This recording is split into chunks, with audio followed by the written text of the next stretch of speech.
Hello, Awaken Live. I'm here with Jeffrey, my husband, and we're just going to tell you a little bit about our story first, but we're going to do a series on marriage. So we'll just answer any questions and talk through some stuff and tell you a little bit of our heart of why we even want to do stuff like this for people and marriages. So I'll start with a little bit of our story. I think I was 17 at the time. I worked at a coffee shop when you first saw me. Mm-hmm. But I actually did not know that you existed. Yes, right. And I think the first time that I actually kind of knew who you were was one of my sister's friends mentioned this guy named Jeff who I should marry, is what she basically said. She said, oh, he has a lot of money. You should totally marry him. And I met you at the Rogue Valley Mall with her. And she's like, oh, this is Jeffrey, the one I was telling you about. Well, she was wrong about the money, but she was right that you should marry me. Yeah, I guess. Anyways, and I was like, no, I'm good. I want to marry a poor missionary. I don't want to marry a businessman. Mm-hmm. And then I went off to do YWAM. You did. Yep. But you got my email before. You were very idealistic. I was very idealistic. I still am very idealistic. You thought you knew everything. I did. You had all these grand dreams. Yeah. And exactly planned out. Mm-hmm. Exactly who I wanted to marry. Mm-hmm. I had a journal and everything. Yeah. Yeah. You just had it all figured out. But then life happened. Yes. So you got my email before I went to YWAM, but you never used it. Yep. I did not. I knew that it wouldn't do any good. At that point? Because you were just, you had your ideals. You knew what you were doing, and I did not fit into those. So why don't you tell a little bit more of your side? Yeah, I mean, I was engaged to someone before that, and that was a pretty bad relationship, and I called that off about a year or so before that, and then you'd caught my eye, and I actually caught my eye when I was playing worship from the stage every Tuesday night at the church we were going to. I can remember you telling me you remembered what I was wearing or something. Yes, I do. You had a polka dot shirt. Mm-hmm. Anyway, so I remember you caught my eye there, and then I had the chance to talk to you a few times, got your email address, but never used it, and then you showed back up in January with 2 broken feet. Yes, which for those who don't know, I jumped off a waterfall in Maui when I was in YWAM, and I broke both my heels, and so I came home in a wheelchair with 2 broken feet. And so that was my time to pounce because I couldn't run. All of your dreams were on pause. Mm-hmm. All of your grand ideas. Mm-hmm. So I have found a way to be the one to take you to church. Yeah, I remember our second encounter where I really knew you. You had come to my parents' apartment with a friend to take me to church, and you had to carry me down my parents' stairs. Mm-hmm. And I was like, hi, nice to meet you. Will you carry me? Mm-hmm. So then, you definitely always had this attractional pull. Even though I'm a lot slower to move than you are with everything. But, that helped that I denied you for 9 months. Yeah, so then for 9 months, we kind of had this push-pull thing where I was drawn to you, but you would go back and forth every couple minutes between calling me a stalker or wanting to hang out more with me. Mm-hmm. And so that happened for 9 whole months. And then finally you came to your senses. Yeah. I remember telling you that I did not think that you were my husband. Mm-hmm. Like God had told me that I didn't think you were my husband on my parents' back porch. Yep. What did you say to me when I said that? Well, I said you were crazy. But no, I said that's fine. And then I just, we sat down and prayed for your future husband, and we just said we'd be friends. Yeah, he prayed for my future husband. It was very sweet. So I prayed for myself. Yeah, basically. Which is cool. But you didn't know that at the time, though. And then I had a second surgery on my feet, and he bought me the world's biggest flowers, and they couldn't even fit through my parents' door. And I remember calling him going, my dad says I have to say thank you. I was such a brat. Yeah, no, you were such a brat. I told you that you couldn't pay me to date you at that point. I remember you sitting me down, and I remember that moment when you sat me down and said, no one can pay me to date you right now, that you were very attractive to me all of a sudden. Yes, you needed to be, you needed to see that I wasn't a pushover. Yes, I did need to see that. I knew that it was a lot to handle, and I needed somebody who was going to be able to stand up against me. Yeah. I also remember that's when you kind of went away for a little bit. that was after the flower comment of me just saying, oh, thanks. Yeah, I thought you were a brat for sure. You were done. And so I had a lot of time by myself to just think and pray. And I remember that's when like the Lord started changing my heart. I just was by myself. I didn't have a lot of people around, and I was praying a lot, and he was doing a lot of like healing work on me. And I remember I started to have feelings for you, but I was so nervous that it was just because I missed the attention. So I wouldn't tell anyone. I think I told my mom and like Lauren, and that was the only people I told. Mm-hmm. And just asked them to like be praying if it was real, that I would know. And then I think it had been a couple months since I'd seen you, and you decided to take me out to church. I'd asked you or something to take me out to church. Mm-hmm. And I got in your car, and you're like, how are you doing? How's your feet? And I was like, actually, they really hurt, which I was the typical girl who would always be like, I'm good, everything's great, I feel fine. And I remember thinking in that moment and feeling like I heard God speak to me in that moment that I'd pushed away the only person I could really trust with my feelings and my heart. Mm-hmm. And that's when it started to turn for me. Mm-hmm. Yep. And then I came to you and I said, how did I word it? I said, my feelings for you are 100% greater than my fear or something. Mm-hmm. Yep, something cheesy. Yeah, it was very cheesy, but it worked. Yep. And you did say that you were numb when I told you that at that point. I didn't believe you. You didn't believe me. Yes. I think that was the base of our story, though, because, yeah, you have very high highs and very low lows. You're very emotional. Mm-hmm. You're the Enneagram 2. Mm-hmm. I'm the Enneagram 5. I'm a lot slower to move and just think through everything. I don't feel my emotions much. But that was even present early in our relationship, where we complement each other. And complimenting each other in a relationship is very important as long as there's the trust. As long as you truly can be partners, then you can really balance each other out. And that happened even from our earliest days. Mm-hmm. Yeah. So we started dating, and we dated for a year and 10 months. Yeah, we waited. We waited so long. We did not wait that long. You wanted to be married. Like as soon as your switch is either on or off. So it was off for 9 months while I was slowly, my feelings for you were growing. So I was just slowly going this, and you were off, and then all of a sudden you were like up here, and we should have been married yesterday. So we had to wait for a whole year, for a lifetime decision. It was almost 2. For a lifetime decision, I think that's fine. And so yes, and then we got married, and we got married right at the same time as we were also. I was making a change from construction, where I was working for my dad, into starting the business with you or with your family members that we now have BlackRock. So it was a crazy time. I remember at our wedding we had carried to the table because, in my cheesy romantic way, you had carried me physically when I needed to be carried with my feet. And God had carried me emotionally, and so that was like our song that we had at our wedding. That was it.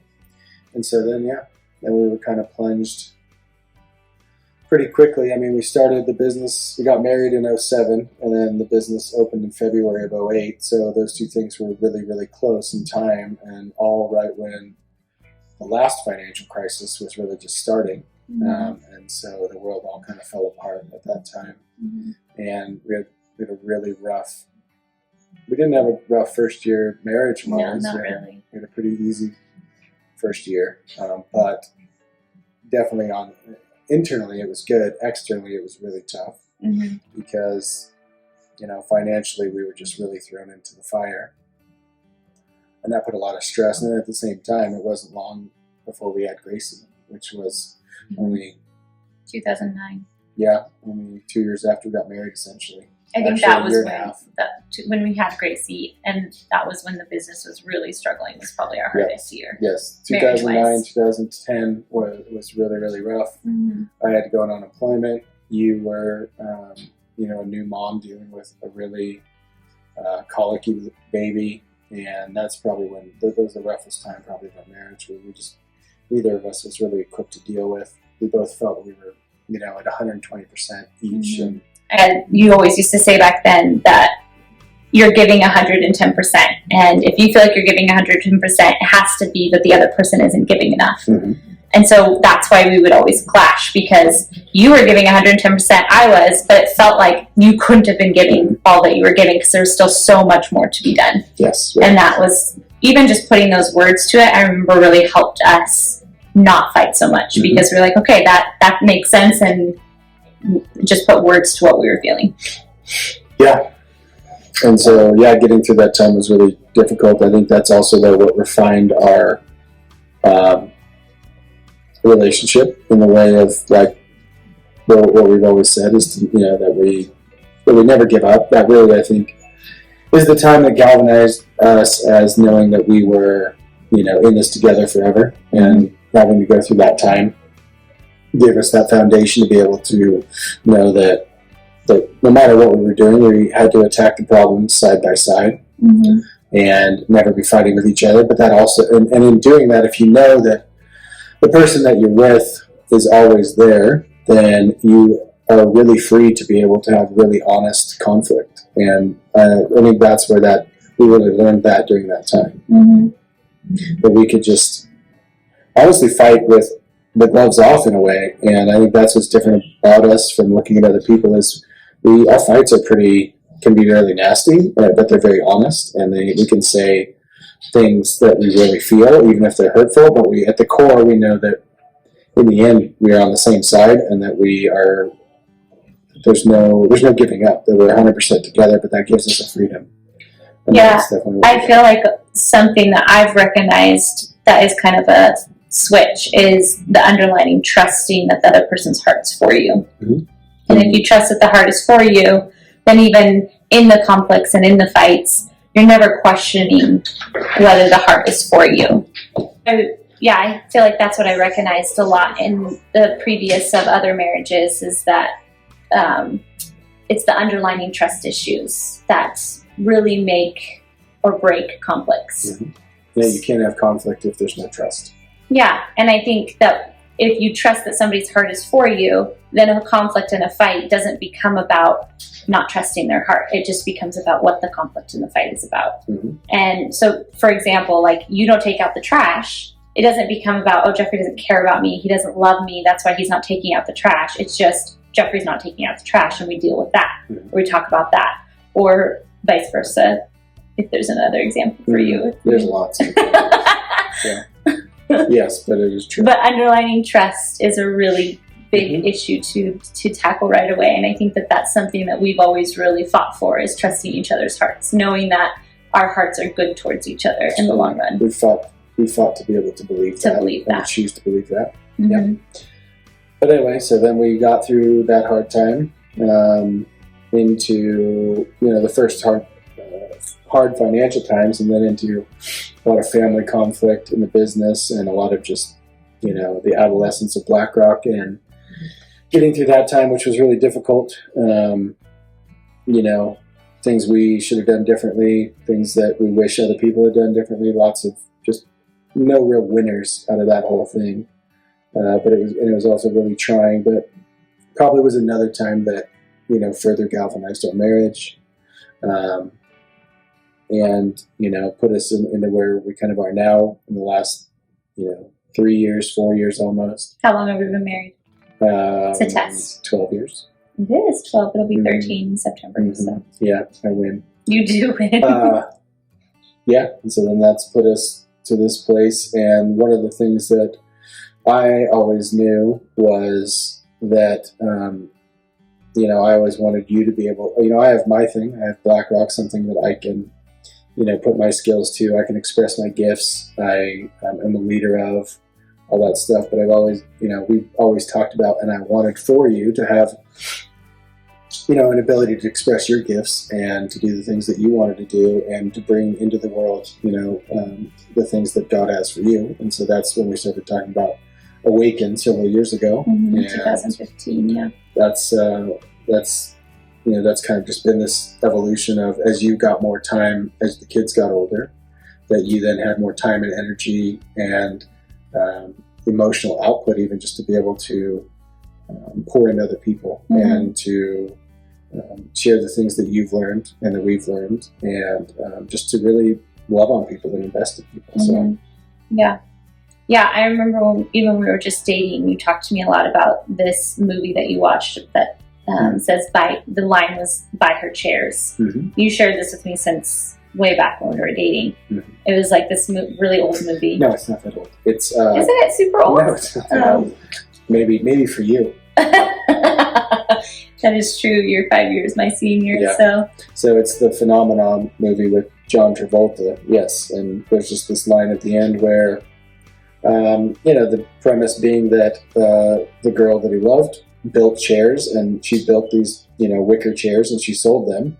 And after, the John Travolta guy passed away, it comes to light that he was the one who was buying all of her chairs. And with the lesson being kind of that, you need to invest in the things that your wife puts her heart into. Mm-hmm. And so whatever that is, then for you, it's Awaken. For mm-hmm. you, it's having that close-knit group of friends that you have, that you guys are able to put on conferences or retreats, or even just, things together, and or content like this online, where mm-hmm. you get to just try to, again, teach and love on and support, and the whole tagline, to let women, live freely in what they are and live free of what they're not. Mm-hmm. And I think that sums it all up. But yeah, those are your chairs. That's what you invest in. That's what you love.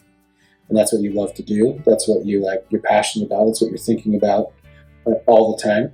And so that's what I've chose to invest in. Yeah.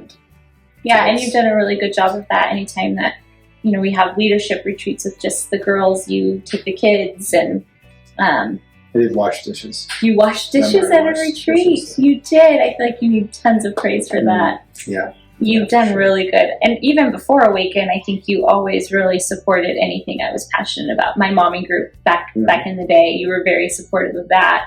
I think I did retreats with the church that we went to when the girls were little, and you were really supportive. You've just always been really supportive. You'd always take the kids, do whatever you could to give me that outlet of just owning who I was outside of being a mom and a wife, which is I'm really thankful for. Mm-hmm.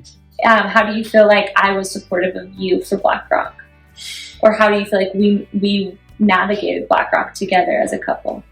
I think that, for one thing, you've always believed in me, which is huge, and never questioned. You just never questioned, I don't know, whether it's decisions I made or, even things that were hard for you or whatever.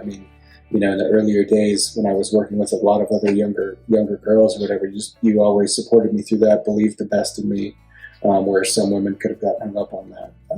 And then, you've never cared about money. You've never cared about any of the other trappings that I don't know, somebody that's had the success that we've had. None of that ever comes into play.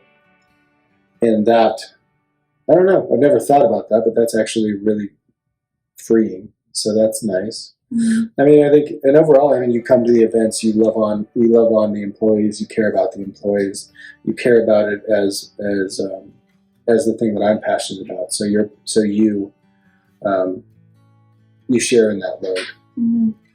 And then obviously you've just been a mom, raised the kids, you deal with my travel, you deal with me having to, sometimes like we've just had with all this COVID stuff, the last month's probably been mm-hmm. the hardest month in a decade, business wise.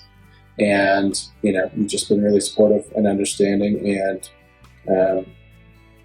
let me process things the way I need to process them, and give me the space to do that. So, mm-hmm. I feel like it goes both ways, mm-hmm. the supporting of each other and being, I guess, each other's number one fan in a lot of ways. Mm-hmm. Yeah, and I think that also you've got to know, I think that's the other thing that we somehow got to. I'm not even sure fully how, but just the fact of that we want our partner to be a complete person, because when you're building up your spouse, you're building up yourself, you're building up your life, you're building up the mother or the father of your kids, you're building up, if you're really going to spend your life with this person, then every ounce of energy and love and support that you pour into that person is making your life better, is making your existence better. And when you really view it that way, it reframes everything. It just, but we've somehow gotten to a place where we can do that pretty freely. Mm-hmm. Yeah. And I feel like part of that is you've led that way. You've led that way and making it just as important what I'm passionate about as what you're passionate about, and and just as important to give me my time and things like that. So I think you've really led in that way. Well, I mean, I want you to be the full version of yourself. And again, I guess, and that's probably also where, again, you've supported me. Like, you've never put limits on, what I can be, in BlackRock, and you've always pushed that. And, you've put limits on, obviously, travel and healthy limits, healthy boundaries. Yeah. Most of the time. Sometimes a little much. Sometimes not so healthy boundaries. But in the same deal, that's where I want, when we're 85 sitting on the porch, I want you to have a full life that you have lived well and you've grown. And I think that's the other thing, is we're committed to growth. Mm-hmm. And, to grow, you have to challenge yourself. And to grow, you have to lean into the pain of the moment. Mm-hmm. And, work the problem at hand and solve the problem at hand. And you've got to build something from the ground up and take those chances and those risks. And we would have an unbalanced marriage if I had been doing all of that at BlackRock and building what is now a fairly large business and gone through all of that, but you were completely unchallenged in your life. Like, we'd be unbalanced. Mm-hmm. And so that's why I've always encouraged you to push yourself and to do the same thing that I've done at BlackRock in Awaken. Mm-hmm. Because it's like I said, it's what lets us live kind of both at that same like constant level of growth and challenge that keeps refining us as people. Mm-hmm. And as parents and as leaders and as husband and wife. Mm-hmm. So I also feel like you've been really good at including me in on the important parts of the decisions of BlackRock, and just making me feel like it is a team decision, not just, I mean, there's certain things, of course, that it's like, I don't really know about and I don't really need to know about, but when it becomes like big things and things that really matter to you, really asking me and caring about my opinion and giving that respect towards me, I think has been really monumental for me as a wife. Yeah. That I could see would be lacking sometimes in other marriages or relationships. Yeah. I mean, that's where we've learned, again, to counterbalance. Whereas I'm slow and methodical and in my head, I mean, the joke would be that, I only feel 5% of emotions, maybe. Everything else is very just, all the feels. And you have 95% emotions and 5% logic, and I'm reverse. So that's where, like, when I make big decisions, I need to leverage your emotional intelligence to help me do that sometimes.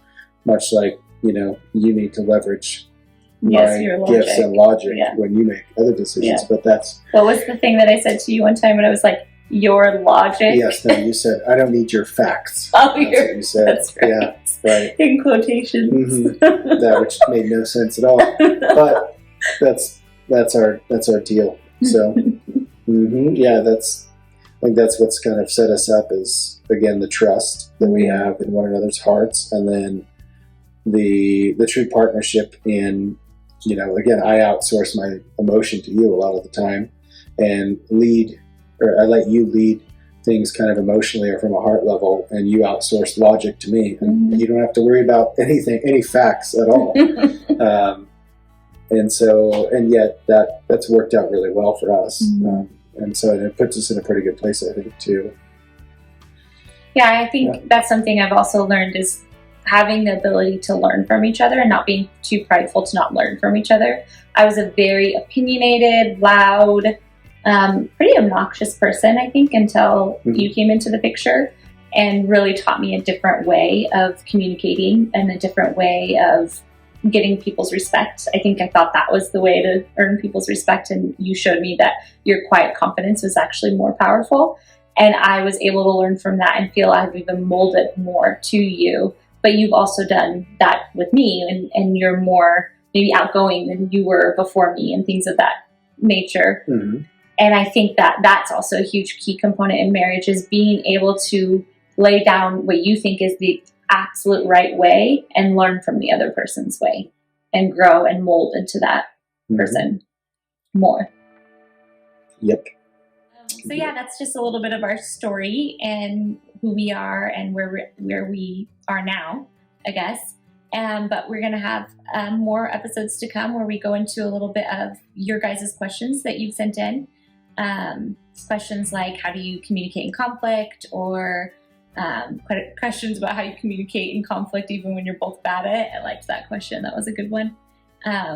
And just other things like that. So be looking forward to more episodes with Jeffrey and I on marriage. Thanks, babe. Mm-hmm. Thanks, guys. See you.